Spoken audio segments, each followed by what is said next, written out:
नमस्कार, botany student YouTube channel में आप सभी का स्वागत है। आज के इस वीडियो में हम बात करेंगे क्लैमिडोमोनास के बारे में। क्लैमिडोमोनास हमारे पास ग्रीन एल्गा है जिसकी डिवीजन है क्लोरोफाइटा, क्लास है क्लोरोफाइसी, ऑर्डर है हमारे पास वोल्विकेलिस, सब ऑर्डर है क्लैमिडोमोनिडेस, फैमिली है क्लैमिडोमोनिडेस, जीनस है क्लैमिडोमोनास। अक्रेंस की बात करते हैं तो क्लैमिडोमोनास की हमारे पास अबाउट 325 स्पीसीज प्रेजेंट हैं। ये ज़्यादातर जो है फ्रेश वाटर हैबिटेट में ग्रो करते हैं, लाइक पॉन्ड्स में, लेक, टैंक, पूल्स, इन सब जगह पे ग्रो करते हैं। कुछ स्पीसीज ऐसी होती हैं जो टर्शियल हैबिटेट में ग्रो करते हैं, कुछ मॉइस्ट सॉइल में ग्रो करती हैं, ठीक है, और कुछ जो है वो मैराइन हैबिटेट में ग्रो करती हैं। ये आ गए उनके नॉर्मल हैबिटेट। लेकिन कुछ हमारे पास ऐसे स्पीसीज हैं जो कि बहुत ज़्यादा स्पेशल हैबिटेट में ग्रो करती हैं, ठीक है, उनको हम डिटेल में देखेंगे। जैसे हमारे पास एग्जाम्पल के लिए है क्लैमिडोमोनास हेलोफिला। ये हमारे पास क्लैमिडोमोनास हेलोफिला जो है वो ग्रो होता है ब्लैकिश वाटर में। ब्लैकिश वाटर कौन सा होता है? रुका हुआ वाटर, सीवेज हो गया, इंडस्ट्रियल वेस्ट वाटर हो गया, इन सब वाटर में ग्रो करता है क्लैमिडोमोनास हेलोफिला, ठीक है। ये एक स्पेशल चीज़ है उसकी। और इसके अलावा वो एपिजूलॉजिकली भी ग्रो करता है, अदर जो एनिमल्स हैं वाटर में रहते हैं उनके ऊपर भी ग्रो करता है ये क्लैमिडोमोनास हेलोफिला। ये इसकी एक स्पेशल चीज़ आ गई, स्पेशल हैबिटेट आ गया। दूसरा हमारे पास है क्लैमिडोमोनास नेविलिस। ये काफ़ी इंपॉर्टेंट है, क्लैमिडोमोनास नेविलिस। क्लैमिडोमोनास नेविलिस जो है वो पोलर रीजन में ग्रो करता है, जहाँ पे स्नो होगी, आइस होगी, उस रीजन में ग्रो करता है। अब ये जो स्पीसीज है इसमें रेड पिगमेंट जो है वो प्रेजेंट होता है।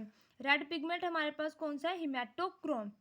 हिमेटोक्रोम जो है वो इम्पैक्ट करता है red colour to the surface, जिसकी वजह से ये रेड स्नो शो करता है, ठीक है। हमारे पास है तो ये ग्रीन एल्गा, लेकिन ग्रीन एल्गा का मेंबर ही हमारे पास है एक क्लैमिडोमोनास नेविलिस जो पोलन रीजन में ग्रो करता है। और उसमें हमारे पास जो पोलन रीजन में ग्रो करता है उसमें एक रेड पिगमेंट प्रेजेंट होता है, हिमेटोक्रोम, जिसकी वजह से रेड कलर शो होता है रेड स्नो का। बहुत ज़्यादा इंपॉर्टेंट ये टॉपिक है, ठीक है। अब बात करते हैं इसके वेजिटेटिव स्ट्रक्चर के बारे में। तो जो क्लैमिडोमोनास की बॉडी है हमारे पास वो यूनिसेलुलर होती है, ग्रीन होती है, मोटाइल होती है और फ्री फ्लोटिंग होती है, क्योंकि इसमें फ्लैजिला प्रेजेंट होती है। सेल की जो हमारे पास है 20 माइक्रोन जो है इसकी लेंथ होती है। शेप जो है वेजिटेटिव सेल की बात करते हैं तो वो ओवल होती है, और कुछ स्पीसीज में हमारे पास फेरिकल भी हो जाती है, ठीक है, एलिप्सॉइड हो जाती है, एब्लोंग हो जाती है, पेरिफेरल हो जाती है, सिलिंड्रिकल भी होती है। अब जो हमारे पास ये वेजिटेटिव स्ट्रक्चर में इसका सेल आ जाता है, इसमें हमारे पास डेफिनेट सेल वॉल हो जाती है। इसके अलावा इसमें हमारे पास न्यूक्लियस प्रेजेंट होता है, ठीक है। ये हमारे पास जो है फ्लैजिला प्रेजेंट होता है। जो फ्लैजिला है वो अराइज होते हैं एंटीरियर एंड से, ठीक है, ये एंटीरियर एंड यहाँ से फ्लैजिला अराइज हो रहे हैं, ठीक है। कॉन्ट्रैक्टाइल वैक्यूल्स प्रेजेंट है, आइसपोर प्रेजेंट है, साइटोप्लाज्म है हमारे पास ये, और ये क्लोरोप्लास्ट है। सबसे स्पेशल इसका आता है फ्लैजिला। फ्लैजिला की बात करते हैं अगर हम थोड़ा डिटेल में, तो फ्लैजिला में हमारे पास जो है दो फ्लैजिला है जो कि इक्वल साइज के और ओरिजिनेट हो रहे हैं इक्वल वेसल सेल से। तो ये हमारे पास फ्लैजिला है जिनका इक्वल साइज है और ओरिजिनेट होते हैं इक्वल बेसल ग्रेन्यूल से, जिसको हम बोलते हैं ब्लेफलेरोप्लास्ट, ठीक है। ये आ गया ब्लेफलेरोप्लास्ट। क्यों? यहाँ पे जो फ्लैजिला है वो राइज हो रहे हैं इन बेसल ग्रेन्यूल से। जो क्लैमिडोमोना के सेल होते हैं वो स्विम करते हैं वाटर में, किसकी हेल्प से? फ्लैजिला की हेल्प से। कुछ स्पीसीज ऐसी होती है हमारे पास क्लैमिडोमोनास की जिसमें जो फ्लैजिला है वो क्लोजली एसोसिएट होते हैं न्यूरोमोटर अपरेटस से। न्यूरोमोटर अपरेटस क्या होता है? इसमें हमारे पास जो दो ब्लेफरोप्लास्ट हैं वो कनेक्ट होते हैं एक ट्रांसफर फाइबर से, जिसको हम बोलते हैं पैराडेस्मोस। ये दोनों आपस में जुड़े हुए हैं, जिसको बोले पैराडेस्मोस। इसके अलावा जो ये ब्लेफरोप्लास्ट है ये न्यूक्लियस के साथ जुड़े हुए हैं राइजोप्लास्ट के साथ। इस चीज़ को बोलते हैं न्यूरोमोटर अपरेटस, ठीक है। काफ़ी सिंपल चीज़ है ये।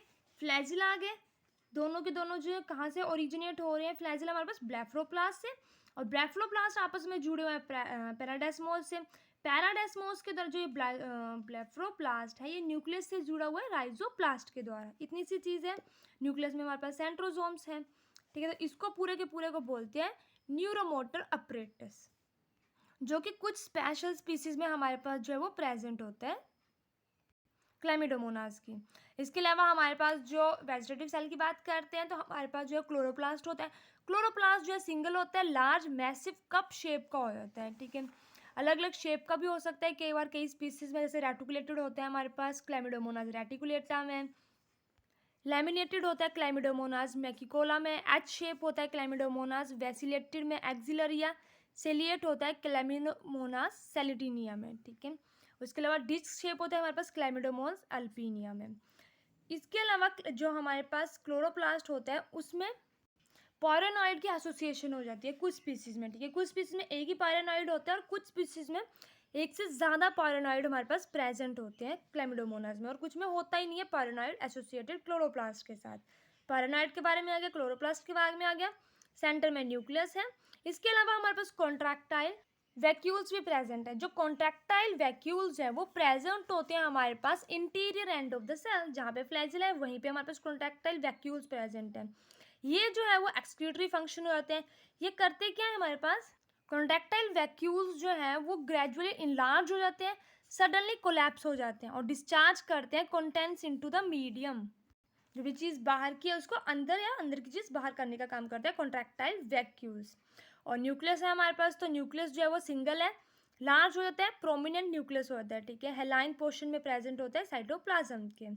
साइटोप्लाज्म भी देख लिया हमने। आई स्पॉट रह गया। आई स्पॉट हमारे पास एंटीरियर पार्ट में होता है क्लोरोप्लास्ट के।